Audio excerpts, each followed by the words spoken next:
The ballroom shimmered under golden chandeliers, every detail polished to perfection for the annual fundraising gala. Crystal glasses chimed, laughter flowed, and the city's most influential people drifted from table to table as if floating above the world. No one imagined that one small moment, a single tear in a uniform, would flip the entire night upside down. Clara Azevedo moved gracefully between the guests, balancing a silver tray as if it weighed nothing. She wasn't a full-time server. She was a 24-year-old university student working extra hours to help pay for her degree. Her uniform was simple, clean, and pressed. At least, until that moment. "Careful with that," said a voice behind her, dripping with superiority. Before Clara could turn, Helena Montebello, one of the most well-known socialites in the city, reached for the tray as if trying to help, but her hand pulled too hard, intentionally, catching the edge of Clara's uniform. Rip. The sound sliced through the noise of the room. Clara froze as she felt the fabric tear halfway down the side seam. Nothing intimate was exposed, but the humiliation hit like a punch to the chest. Guests turned. Some pretended not to look. Others whispered. A few even smirked. "Oh dear," Helena said loudly, placing her hand dramatically over her mouth. "These budget fabrics really can't handle refined environments, can they?" Her friends laughed softly, hiding behind champagne glasses. Clara felt her face grow warm, but she kept her spine straight. She held the torn part of her uniform gently, refusing to give Helena the reaction she wanted. "I'm so sorry for the inconvenience," Clara said calmly. "I'll step aside for a moment and fix it." Helena waved a dismissive hand.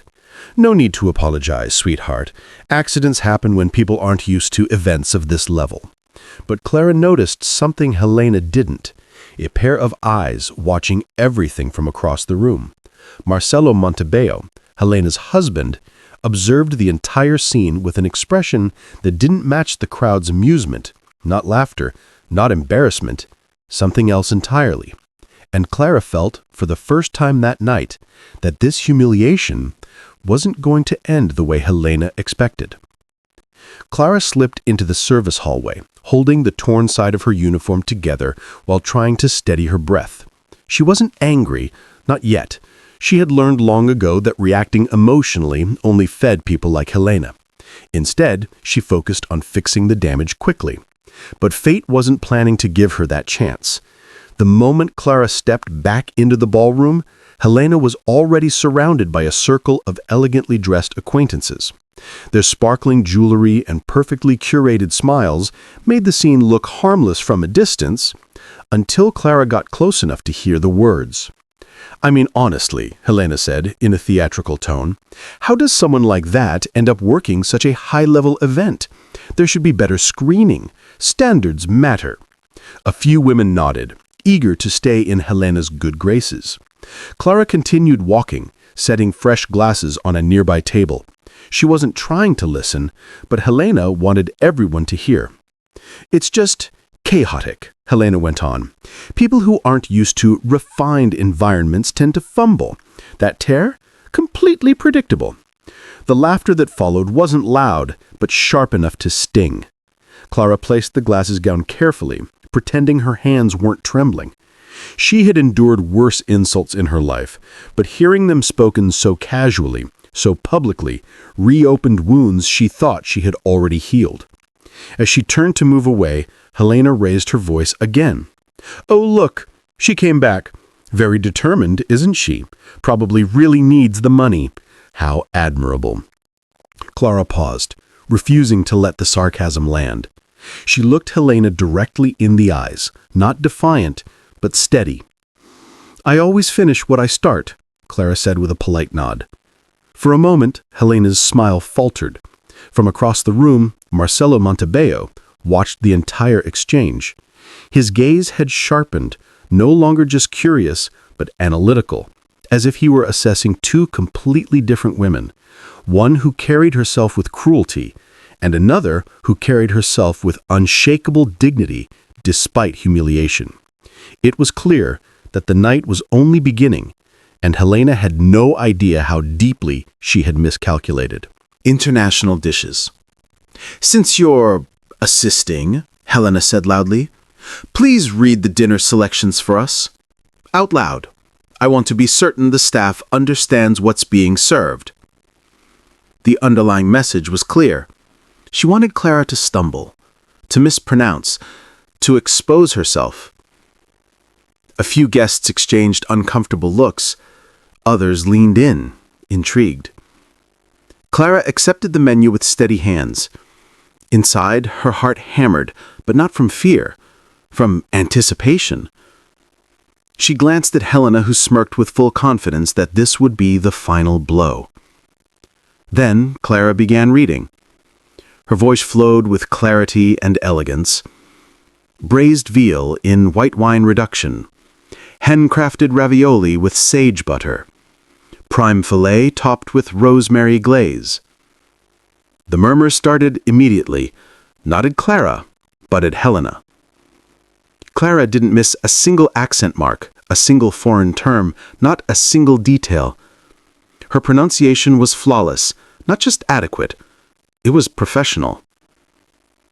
When she finished, she closed the menu gently and returned it with a calm smile. "Will that be all, ma'am?"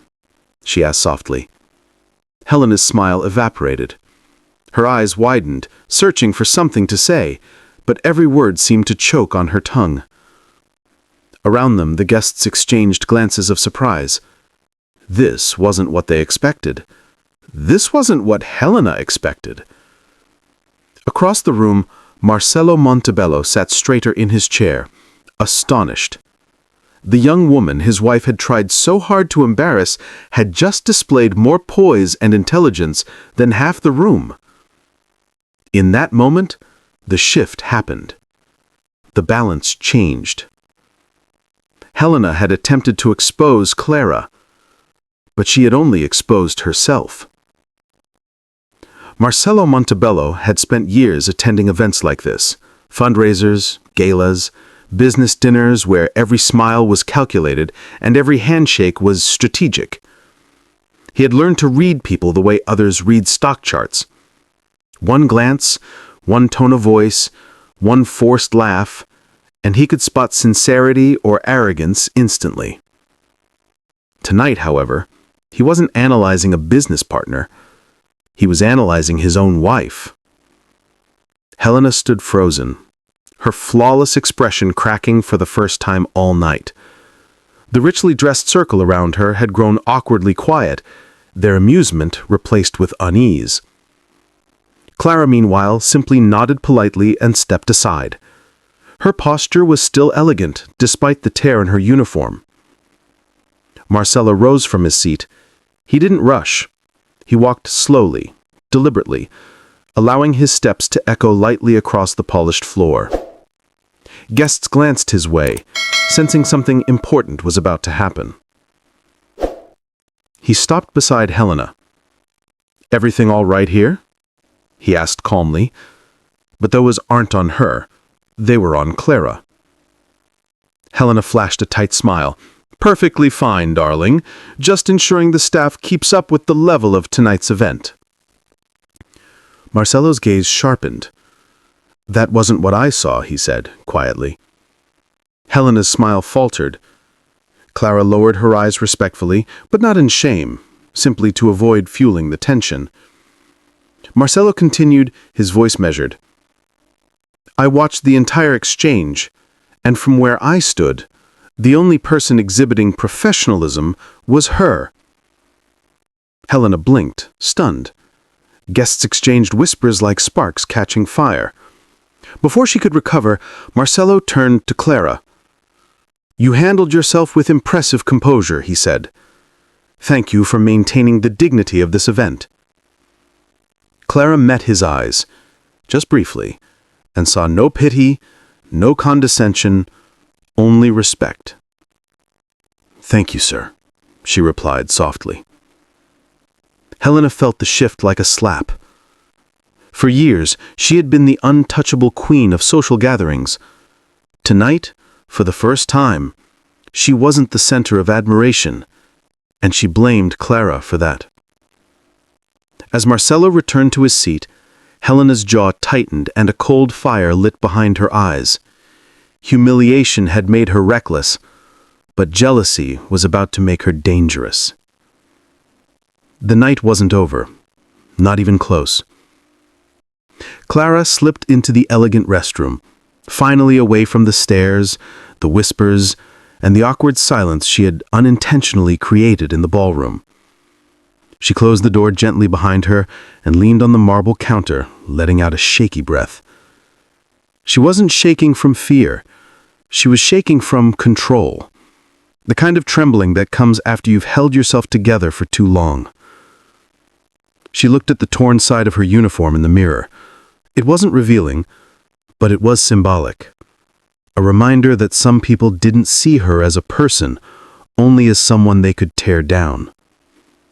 "Not tonight," she whispered to herself. For research project, a real academic study she was conducting for her degree, focusing on behavioral patterns in corporate and social environments. She never wanted anyone to be exposed. She only wanted to understand the patterns she had lived her whole life. But tonight, reality had handed her a case study far deeper than she ever expected. Clara stared at her reflection again. Her eyes weren't defeated. They were alive, sharp, calculating, but still kind. She had learned early that strength didn't always roar. Sometimes it observed and waited. A soft knock interrupted her thoughts. "Excuse me, are you all right?" It was a man's voice, calm, unsure. Clara recognized it instantly. Marcello Montebello. She opened the door to crack. He stood alone in the hallway, hands clasped, looking more concerned than any person in his position usually allowed themselves to look. "I want to apologize," he said quietly. "What happened out there's no excuse for it." Clara studied him. She had met many wealthy men throughout her life, in events, internships, classrooms, and she knew the difference between performative courtesy and genuine remorse. Marcello's expression wasn't rehearsed. "Sir," she replied gently, "you don't need to apologize for someone else's behavior." "Actually," he said, meeting her gaze, "I think I do." She didn't answer immediately, but she didn't close the door either. In that moment, neither of them realized it, but the night was about to shift again, in a direction no one in that ballroom could have predicted. Clara opened the restroom door fully now, standing tall despite the torn uniform and the whirlwind of emotions inside her.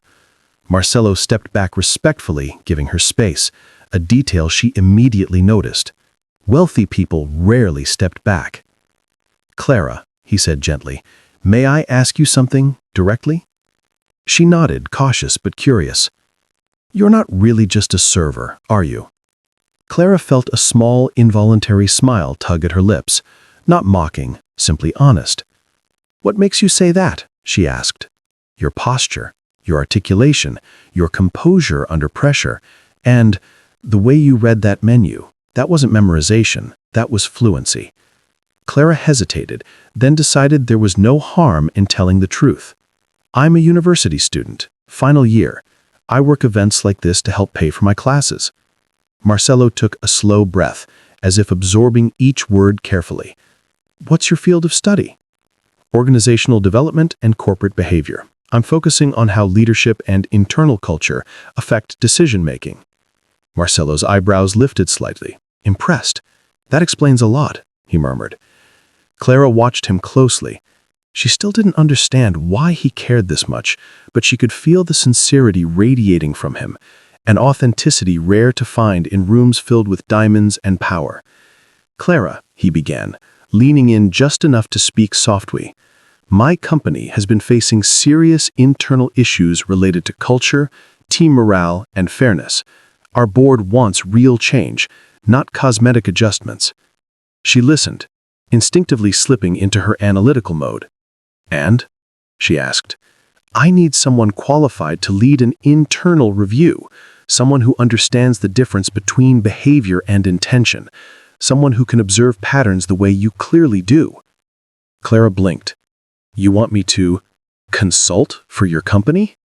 Marcelo nodded. Yes, with full authority, fair compensation, and complete autonomy. Your judgment, your methods, your timeline. For a moment, Clara couldn't speak. Not out of shock, but out of unbelief that life could twist so dramatically in a single night. Helena had torn her uniform to belittle her, but that tear had opened a door Clara never imagined walking through. "Why me?" she finally whispered. Marcelo looked her straight in the eyes. "Because you have something most people in that ballroom don't," he said softly. "Integrity and courage." Before Clara could answer, footsteps echoed from the far end of the corridor. Helena. Her heels clicked like warning signals, her posture rigid with contained fury. The moment she saw her husband standing beside Clara, her expression darkened instantly. The night was far from over. Helena approached like a storm disguised in diamonds. Her heels clicked sharply on the marble floor, each step carrying a mixture of rage, insecurity, and something far more dangerous, fear. "Marcelo," she said through a tight, forced smile, "I've been looking everywhere for you." Her eyes darted to Clara, scanning her from top to bottom, lingering on the torn uniform as if it offended her personally. But behind Helena's polished facade, Clara recognized something new: panic. She sensed she was losing control of the narrative. Marcelo didn't move. "We were talking," he said calmly, without offering excuses. "About what, exactly?" Helena's voice turned brittle. Protocols? Staff behavior? Clara stayed silent, letting the tension build. Marcelo answered plainly, about Clara's qualifications. Helena's mask cracked. Qualifications? She's here to serve drinks, Marcelo. No, he corrected softly. She's a university student specializing in organizational culture, and someone with that kind of insight could be valuable to our company. The words hit Helena like ice water. You're joking, she said, laughing nervously. Marcelo, she ripped her own uniform by being careless and... Clara's voice cut in, gentle but firm. With respect, ma'am, the tear was not caused by carelessness. The air froze. Helena's eyes widened, and for the first time that night, she looked truly cornered. Clara continued, her tone steady, her gaze unwavering. I've worked dozens of events, and I know how to handle a uniform. Tonight's incident was caused by a sudden pull from behind. Helena's face drained of color. Marcelo turned sharply toward his wife. Is that true? Helena stammered, I was trying to help her with the tray, that's all. Maybe she exaggerated. People like... She caught herself, realizing what she almost said. But the damage was done. Marcelo's expression darkened, not in anger, but in disappointment deeper than Clara expected. Clara took a slow breath, choosing her words carefully. I'm not here to create conflict. I'm here to do my job professionally, and I intend to finish my shift. Her grace under pressure only made Helena look smaller, more desperate. Of course, dear, Helena said, abruptly, switching tones. I'm sure we all misunderstood each other. It was just a silly moment. Clara watched her closely. This wasn't an apology. It was damage control. Marcelo seemed to see it too. Helena stepped closer to him, lowering her voice sharply. We need to talk. Alone. Marcelo didn't move. Later, he said simply. And Clara realized something important. Helena wasn't just losing control of the situation. She was losing control of her husband's respect. And there was no humiliation more terrifying for a woman who lived off appearances. Clara returned to the ballroom, determined to finish her shift with dignity. She carried herself with the same steady posture as before, even though the side of her uniform was discreetly pinned together with a safety clip. Guests watched her differently now, some with guilt, others with curiosity, and a few with newfound respect. But Helena was unraveling. She stood in a corner with her group of friends, whispering sharply, her hands trembling as she gestured frantically. The same women who once clung to her every word now avoided eye contact, shrinking away from the chaos forming around her. Clara passed near them just as one of the women murmured, "I don't know, Helena. She read that menu better than the maitre d'. Maybe we judged too quickly." Helena hissed, "She's manipulating everyone. You'll see." But the others stepped back, murmuring excuses. Social power was slipping through Helena's fingers like dry sand. Meanwhile, Clara finished refilling glasses at a nearby table when her phone buzzed in her apron pocket. She usually ignored notifications during her shifts, but something told her to check this one. It was a message from a colleague at her university. "Is this you?" Attached was an audio file and a rapidly growing comment thread. Clara's heart skipped. She pressed play, and the ballroom seemed to shrink around her. Helena's voice blared clearly through the recording. Every accident, every insult, every dismissive remark. The audio wasn't violent or vulgar, but it captured the disrespect perfectly and unmistakably. Someone at the event had already leaked it. Within minutes, guests at the gala began checking their phones, whispering, turning their heads toward Helena with widened eyes and stiffened expressions. Then came the moment Clara didn't expect. A reporter, invited to the event, raised their phone and said loudly, "Isn't that the hostess's voice?" Another guest murmured, "This is humiliating. For her." Helena went pale, utterly pale. She grabbed her phone and listened, her own words echoing back to her, amplified by dozens of shocked glances around the room. Marcello approached her. "Helena, what did you do?" "This is a setup," she cried. "Someone edited this. She planned this." Clara looked up sharply. With grace, she walked toward them and said softly, "I didn't send anything. But words have consequences, ma'am, especially when spoken loudly in public." The room went silent. Guests watched Helena, not Clara. Clara didn't need to raise her voice, didn't need to argue, didn't need revenge. The truth had spoken for her. And for the first time all night, Clara felt the atmosphere shifting, not just around her, but for her. Helena realized it too, and the fear in her eyes was unmistakable. By the time the final course was served, the entire atmosphere of the gala had changed. Conversations were quieter, glances were more furtive, and there was a palpable sense of regret. Sharper, and everyone kept checking their phones for updates on the viral audio. The humiliation no longer belonged to Clara. It had shifted completely onto Helena. Clara continued working with quiet professionalism, ignoring the growing tension around her. She wasn't celebrating, and she wasn't retaliating. She was simply doing her job, the very thing Helena claimed she wasn't capable of doing with refinement. Across the room, Helena sat rigidly at a table, staring at her phone as if the screen were attacking her. Notifications popped up faster than she could read them.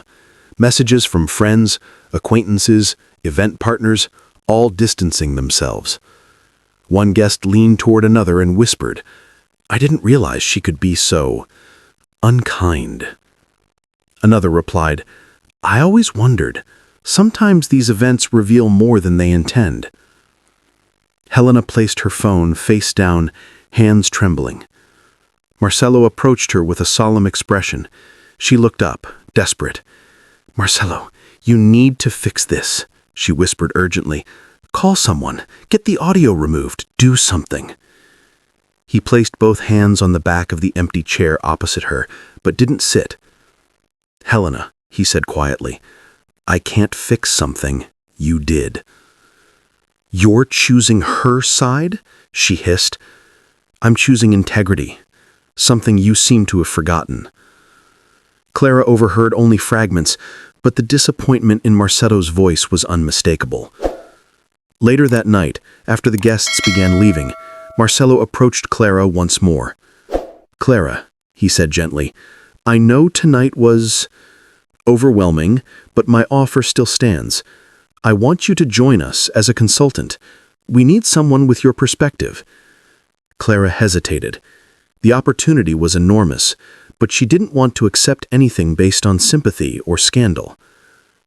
"I don't want this because of what happened," she said carefully. "I want it only if you truly believe I can help your team." Marcelo nodded, unwavering. "I believe that more than ever." For the first time that night, Clara allowed herself a genuine smile. "Then I'll consider it," she said softly. Marcelo nodded again, relieved. As he walked away, Helena watched them, her expression twisting with disbelief. The woman she tried to humiliate had just been offered a position at her husband's company, a position she had no influence over. Clara didn't feel triumphant. She felt steady, clear-minded, like someone stepping into a future she had built with her own work, not someone else's downfall. But Helena? She felt something she had never experienced before. The realization that consequences had finally caught up to her, and that tomorrow, the world outside the gala would be even less forgiving. The next morning, the city awoke buzzing. Articles, voice clips, and commentary flooded social media. The audio from the gala, now circulating everywhere, had become the top trending topic overnight. It wasn't labeled as a scandal of violence or hatred. Instead, it was framed as a case of public disrespect and professional misconduct. And the public had strong opinions. Helena Montebello's reputation shattered in hours. Her charitable board released a statement distancing themselves from her inappropriate behavior. Fashion brands she supported quietly removed her photos from their pages. Several event organizers sent messages suspending partnerships until further notice. At home, Helena paced the living room with her phone in hand, calling people who no longer answered. For years, she built her life on appearances and influence. Now both were slipping away faster than she could grasp. "Marcelo," she pleaded when her husband entered the room, "please handle this. Make some announcement. Tell people the audio was misunderstood." Marcelo looked at her, but his eyes held nothing of the admiration they once did. "Helena," he said calmly, "the world didn't misunderstand anything. They simply heard you as you truly were." Her face tightened. "So that's it. You're abandoning me?" "I'm choosing accountability, something all of us should have chosen long ago." He set a folder on the table, documents she instantly recognized. It wasn't a threat. It was a decision. Meanwhile, Clara dressed for her meeting at the Montebello Corporation headquarters. Not in a uniform, not as staff, but in a professional suit she had saved for special occasions. She arrived at the building and was welcomed with respectful glances, not pity, but recognition. She was introduced to the Human Resources Director, the leadership team, and finally led to a large conference room where Marcelo waited. "Clara," he greeted warmly, "I'm glad you're here." She smiled. "I'm ready to contribute in any way I can." And she meant it. Marcelo presented her with a consulting agreement, clear, fair, and free of special treatment. Her work would involve analyzing internal culture and developing strategies to promote better leadership, empathy, and organizational balance. Read every page carefully, then signed. Not because of the humiliation she endured, not because of the public sympathy, but because the opportunity matched her purpose. Months passed. Clara's work transformed the company's internal environment. Her research was published in academic circles and praised by professionals around the country. She became a respected voice for fairness, leadership, and growth. Helena, meanwhile, retreated from public life, trying to rebuild a reputation she had taken for granted. Clara never gloated. She never sought revenge. But she did stand proudly on the stage of her university at year's end, delivering a speech that echoed in every corner of the auditorium. Never let someone's attempt to diminish you define your path. Sometimes the very moment meant to break you is the moment that opens the door to everything you were meant to become. The audience rose in applause. Clara smiled. The tear in her uniform had become a doorway. Humiliation had become purpose, and the girl they tried to embarrass had become the woman who changed everything.